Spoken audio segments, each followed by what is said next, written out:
Guangzhou 1980, terjadi pembantaian besar-besaran kepada para mahasiswa dan juga warga sipil. Semua bermula dari aksi demonstrasi mahasiswa menolak rezim yang terlalu diktator. Sebuah kota bernama Guangzhou diisolasi oleh pihak militer. Seorang jurnalis berusaha meliput kondisi di dalam kota tersebut. Saat di sana, dia melihat neraka di hadapannya. Seolah tidak ada belas kasihan, semua orang dibantai tanpa ampun. Demi untuk menghentikan semuanya, si jurnalis berusaha keluar dari kota tersebut yang sudah dikepung pihak militer untuk menunjukkan kebusukan ini ke seluruh dunia. Disclaimer dulu bahwa film ini berdasarkan kisah nyata pembantaian di Guangzhou tahun 1980. Dan inilah A Taxi Driver.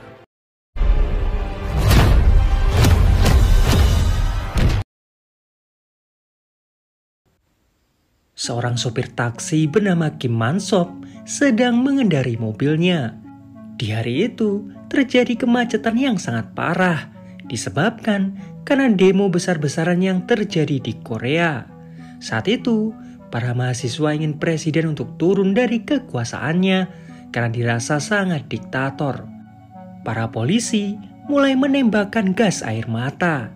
Kim yang tidak ingin terlibat memutuskan untuk putar balik. Kim terus memaki para pendemo ini dan merasa apa yang mereka lakukan ini sia-sia. Tiba-tiba seorang pendemo menyeberang dan Kim yang menghindar malah menabrak. Si pendemo itu pun kabur karena dikejar oleh polisi. Kim lalu mendapatkan penumpang, sepasang suami istri yang minta diantarkan ke rumah sakit. Kim agak kesulitan karena banyak sekali jalanan yang ditutup. Untungnya dia tahu jalan-jalan tikus di sekitar sana. Cuma ketika sampai di rumah sakit, si pria lupa membawa dompetnya. Jadi pria itu menjanjikan akan membayar ongkosnya besok serta memberikan kartu namanya. Kim sangat kesal sambil berteriak bahwa besok ongkosnya jadi 2 kali lipat. Sore harinya, Kim pulang ke kontrakannya. Kim merasa agak aneh ketika melihat putrinya yang hanya tertidur. Dia lalu sadar ada luka di wajah putrinya. Tanpa bertanya, Kim langsung pergi ke rumah pemilik kontrakan sambil marah-marah.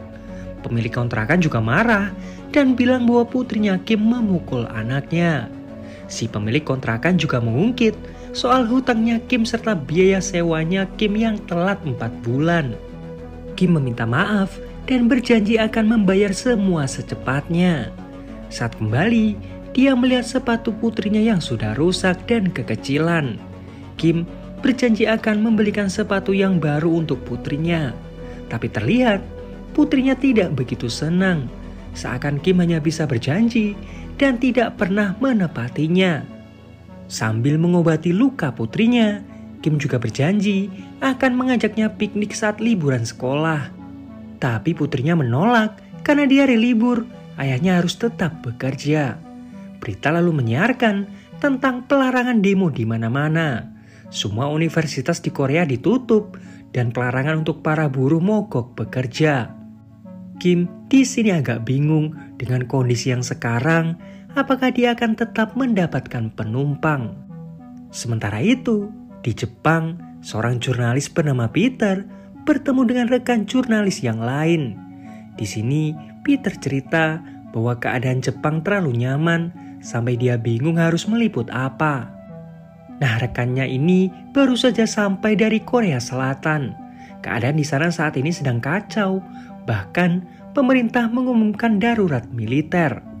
Setelah mendengar itu semua, Peter langsung terbang menuju ke Korea Selatan.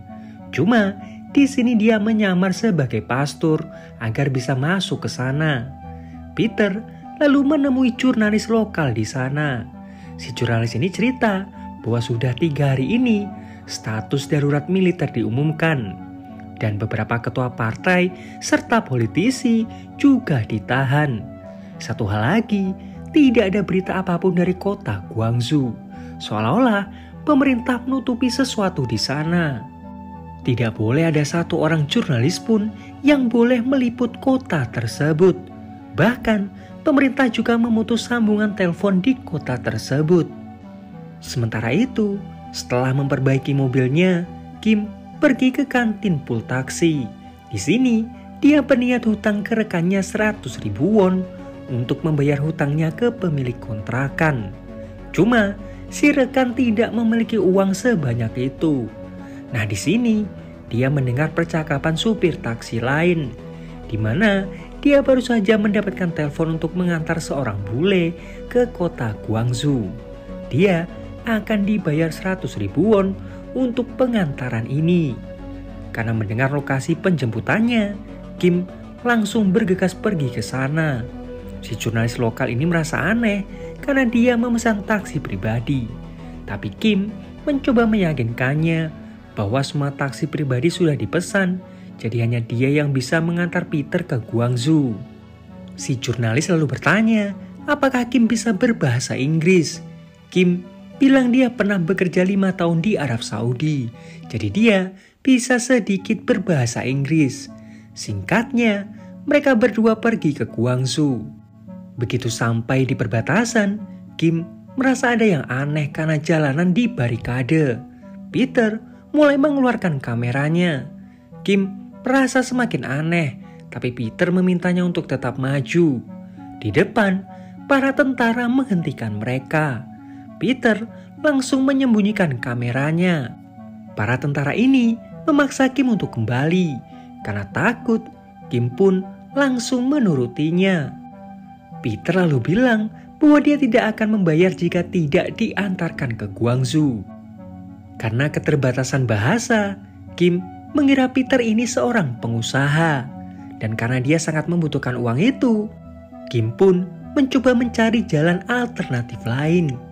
Dia mulai masuk ke daerah pedesaan. Kim mencoba bertanya ke penduduk sekitar. Cuma si kakek ini mewanti-wanti Kim untuk tidak pergi ke Gwangju karena para tentara menjaga semua jalan masuk ke sana. Tapi jika Kim memang sangat ingin pergi ke sana, ada satu jalan di belakang bukit yang tidak dijaga tentara. Ternyata jalanan itu juga dijaga para tentara. Kim mulai memikirkan sebuah rencana.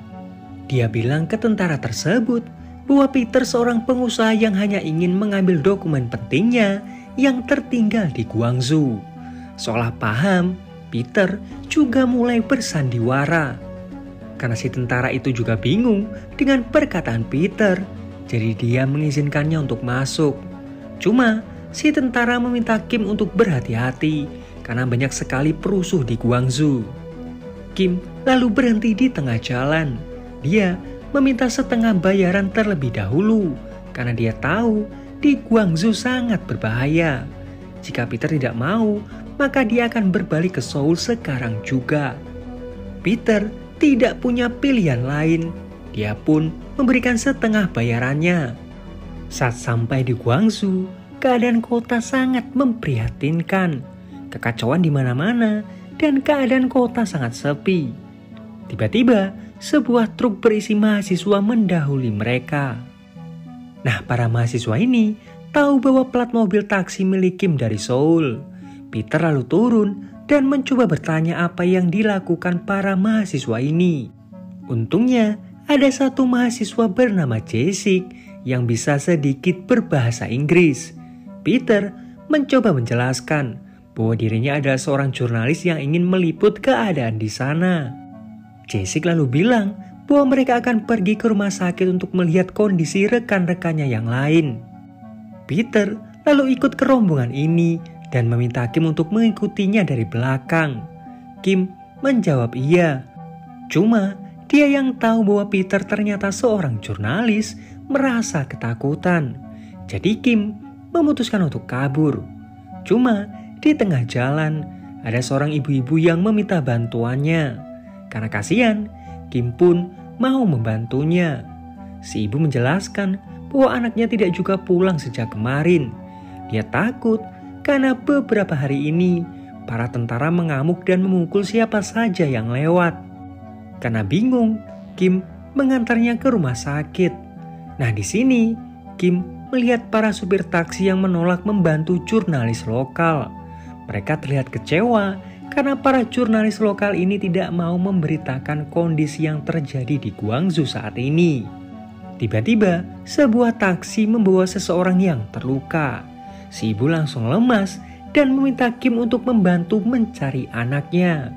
Untungnya, si anak masih selamat. Si ibu berterima kasih ke Kim. Tiba-tiba, Jae-sik dan Peter datang sambil marah-marah karena mereka mencari Kim kemana-mana. Perlengkapan milik Peter tertinggal di mobilnya, sementara Kim tadi terlihat kabur. Kim beralasan dia tidak tahu jalan di daerah Guangzhou, makanya dia tersesat. Karena sudah terlanjur kecewa, Peter memberikan sisa pembayarannya dan meminta Kim untuk pergi. Para supir taksi di sana kesal, mereka merebut uang itu dan mengembalikannya ke Peter.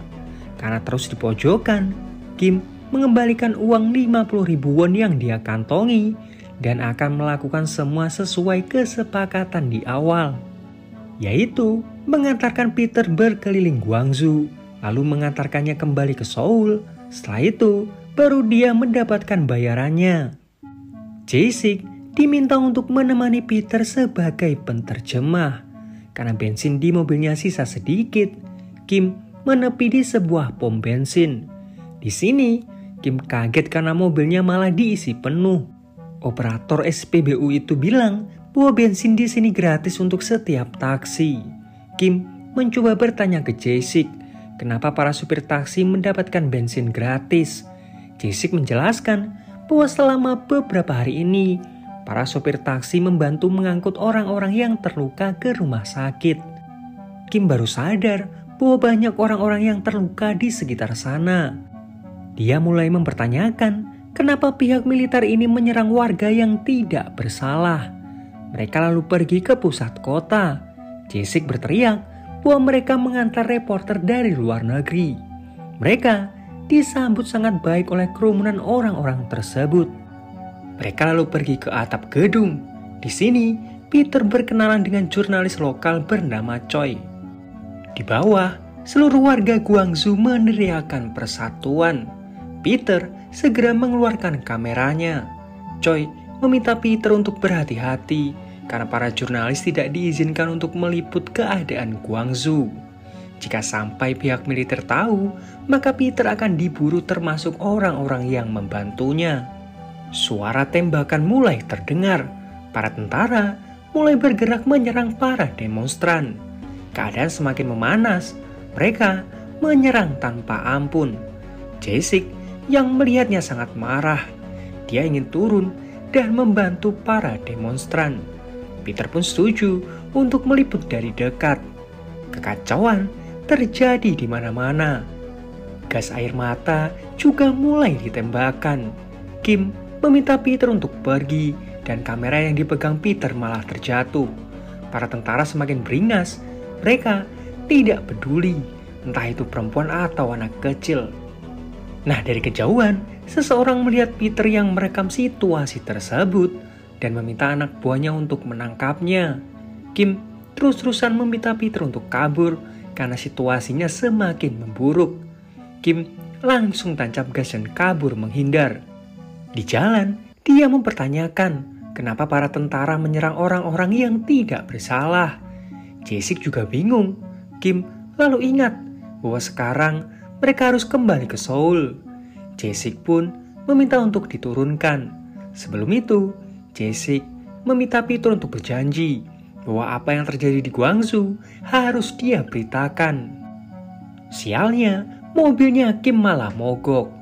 Dari kejauhan, terdengar suara mobil mendekat. Untungnya, itu mobil taksi kenalan mereka. Akhirnya, mobil itu pun dibawa ke bengkel. Karena banyak spare part yang sudah tua, jadi para supir taksi ini mengorbankan spare part mobil-mobil mereka untuk mobilnya Kim. Kim terus-terusan memikirkan anaknya, karena malam ini dia tidak bisa pulang. Kim mulai menyalahkan Peter atas semua yang terjadi. Peter kebingungan. Jae-sik mencoba menjelaskan bahwa putrinya Kim saat ini sendirian di Seoul. Sementara dia tidak bisa menelponnya karena jaringan telepon di Guangzhou diputus. Sementara itu, komandan di sana sebut saja Li mendapatkan laporan tentang Peter yang meliput kericuan tadi siang dari bawahannya yang bernama Huang. Huang bilang dia akan segera menangkap Peter. Sementara itu, salah satu sopir taksi menawarkan Peter dan juga Kim untuk menginap di rumahnya. Saat makan ini, terlihat Kim dan juga Peter mulai berbaikan. Di waktu yang sama, Choi ingin memberitakan kejadian yang terjadi di Guangzhou. Tapi kepala redaksi menghentikan percetakan dan mengusir Choi dari sana. Kepala redaksi takut jika berita ini diterbitkan, maka semua jurnalis lokal di sana akan jadi korban. Kembali ke Kim, berita menyiarkan tentang pihak militer yang berhasil memukul mundur kelompok radikal di Guangzhou. Karena kejadian itu, 1 warga sipil tewas dan 5 tentara terluka. Si sopir taksi langsung menghentikan berita tersebut. Ia sangat kesal karena apa yang diberitakan tidak sesuai dengan apa yang terjadi. Sudah ada ratusan korban dari warga sipil yang terbunuh. Peter mencoba menenangkan mereka. Begitu dia pergi dari Korea, maka berita yang dia liput akan dia tayangkan ke seluruh dunia. Peter juga berterima kasih ke Kim. Berkat Kim, dia bisa masuk ke Guangzhou dan tahu akan semuanya. Tiba-tiba, suara ledakan terdengar disertai suara tembakan. Ternyata, ledakan itu berasal dari sebuah stasiun TV. Rekannya juga melapor bahwa saat ini banyak orang-orang yang berkumpul di sana. Mereka berempat bergegas ke sana. Puluhan truk berisi para tentara mulai dikerahkan ke sana. Nah, salah satu anak buahnya Huang melihat Peter dari kejauhan. Mereka pun berhenti dan mulai mengejar Peter. Mereka pun langsung berlari. Karena terpojok, mereka bertiga masuk ke dalam gedung. Sialnya, gulungan pita rekaman milik Peter terjatuh ke bawah. Jessica meminta Peter dan juga Kim untuk pergi ke atas, sementara dia yang akan mengambil gulungannya. Nah, di saat inilah Jessica malah ketahuan dan langsung dipukul. Orang yang menangkapnya meminta mereka untuk turun dan menyerahkan kameranya. Jika tidak, maka Jessica akan dibunuh.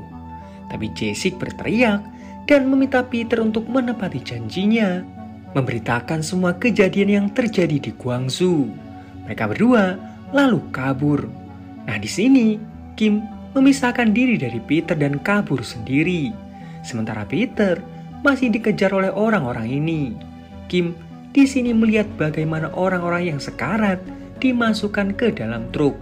Tiba-tiba dari belakang dia dikejar. Kim terus berlari, tapi di depan dia menemui jalan buntu. Kim pun dipukuli. Dia terus-terusan memohon, tapi petugas tersebut berusaha membunuhnya. Untungnya Peter datang tepat waktu dan menyelamatkannya. Mereka pun kembali ke rumah si supir taksi. Nah, karena rekamannya tadi sudah direbut oleh pihak militer, Peter harus tetap berada di sana untuk mencari berita lain. Di sini, Kim cerita bahwa selama 5 tahun dia bekerja di Arab. Uang yang dia kumpulkan habis untuk mengobati istrinya. Sebelum istrinya meninggal, si istri meminta Kim untuk membeli taksi dengan uang yang tersisa agar dia bisa menghidupi anaknya. Memang, apapun yang dia lakukan terkesan egois, tapi itu semua demi anaknya. Hanya anaknya lah satu-satunya keluarga yang dia punya. Jadi dia tidak boleh tewas di sini. Dia harus pulang. Besok paginya, Kim pergi sendiri meninggalkan Peter. Si sopir taksi menghentikannya dan memberikannya plat taksi Guangzhou serta map jalan pintas keluar dari Guangzhou. Si supir taksi juga memberikannya uang yang dititipkan oleh Peter untuk Kim. Kim pun pergi dan karena menggunakan plat Guangzhou, dia jadi tidak dicurigai. Singkatnya, dia berhasil keluar dari Guangzhou. Di tengah jalan, lagi-lagi mobilnya mogok. Kim berusaha menelpon rekannya. Ternyata benar, selama ini rekannya lah yang menjaga putrinya. Kim lalu melihat toko sepatu dan berniat membelikan sepatu baru untuk anaknya. Kim lalu sarapan. Nah di sini dia mendengar bahwa ibu-ibu pemilik warung itu mendengar rumor ada banyak orang yang dibunuh dan ditangkap di Guangzhou. Tapi pelanggan lain bilang bahwa menurut berita justru banyak korban dari pihak militer. Para komunis berkumpul di Guangzhou. Bahkan mereka merekrut para gangster dari Seoul. Kim mulai melihat pemberitaan dan tahu bahwa itu semua hanya kebohongan yang dibuat pemerintah untuk menutupi kejadian sebenarnya di Guangzhou. Kim mulai merasa bersalah. Dia mengingat semua kebaikan orang-orang di Guangzhou. Jadi dia memutuskan untuk kembali lagi ke Guangzhou untuk menjemput Peter agar semua orang tahu apa yang sebenarnya terjadi. Sebelum itu, dia berpamitan dulu dengan putrinya dan berjanji akan pulang setelah semuanya selesai. Sementara itu, pihak militer sudah menduduki pusat kota. Kim mendapatkan kabar bahwa Peter berada di rumah sakit. Saat di rumah sakit, Kim melihat banyak sekali korban di sana. Peter hanya tertunduk, apalagi ketika Kim melihat jasadnya Jae-sik. Kim mendekati Peter dan memintanya untuk bangkit. Peter diminta untuk meliput semua korban yang ada di rumah sakit ini. Kim juga mengingatkan Peter akan janjinya ke Jae-sik. Peter pun bangkit dan mulai merekam semuanya. Korban terus saja bertambah. Para supir taksi kebingungan kenapa pihak militer terus saja menghujani orang-orang dengan peluru. Mereka berniat pergi ke sana. Peter meminta Kim untuk pergi ke Seoul karena dia akan ikut para supir taksi lain untuk meliput. Kim menolak, dia akan mengantar Peter karena Peter adalah penumpangnya. Begitu sampai di sana, mereka melihat korban yang jauh lebih banyak daripada di rumah sakit. Suara tembakan mulai terdengar kembali. Kali ini, pihak militer menembaki orang-orang yang mau menolong korban. Bendera putih dikibarkan oleh seorang mahasiswa. Tapi pihak militer tidak peduli dan menembaknya. Para supir taksi berusaha menyelamatkan orang-orang yang masih selamat. Jadi mereka memasang barikade menggunakan mobil mereka. Pihak militer mulai menembaki mereka dan beberapa supir taksi harus tewas tertembak. Beberapa saat kemudian, seorang mahasiswa mengemudikan truknya dan mulai menutupi pandangan para tentara. Di saat itulah, orang-orang berlari mencoba menyelamatkan rekan-rekannya yang masih hidup. Gas air mata mulai ditembakkan. Orang-orang yang terluka mulai dimasukkan ke taksi dan dibawa pergi. Pihak militer mulai bergerak maju. Puluhan orang langsung ditembaki. Peter dan juga Kim hanya bisa menangis melihat itu semua. Choi lalu mendekati Peter dan memintanya untuk segera pergi. Karena jika tidak, maka mereka akan terlambat. Karena hanya Peterlah yang bisa menghentikan semua ini. Kim dan juga Peter bergegas pergi. Anak buah Komandan Lee mengejar mereka. Kim berusaha keluar dari Guangzhou, melewati jalan yang dia lewati tadi pagi. Tapi ternyata jalan tersebut sudah dijaga tentara. Kim mencoba melewati jalan lain, tapi ternyata semua jalan sudah ditutup. Jadi mau gak mau, Kim mencoba untuk bernegosiasi. Nah, tentara yang berjaga agak sedikit curiga karena Kim tidak memiliki aksen Guangzhou. Lalu, tentara yang kemarin meminta Kim dan juga Peter untuk keluar. Bagasinya pun diperiksa. Nah, di sini si tentara menemukan plat mobilnya Kim yang asli, tapi dia seperti sengaja melepaskan Kim. Tiba-tiba, laporan masuk untuk menghentikan semua taksi yang lewat. Kim langsung tancap gas. Tiba-tiba, dia ditembaki oleh anak buahnya Komandan Lee. Tiba-tiba, beberapa taksi datang dan menghalangi mereka agar Kim bisa kabur. Para supir taksi ini ditembaki, mobil mereka juga mulai ditabraki. Satu persatu para supir taksi ini mulai tumbang dan hanya menyisakan satu orang. Si supir taksi ini meminta Kim untuk tidak memperdulikan mereka. Dia akan menghentikannya. Mobilnya pun lalu ditabrakkan. Peter langsung diantar ke bandara.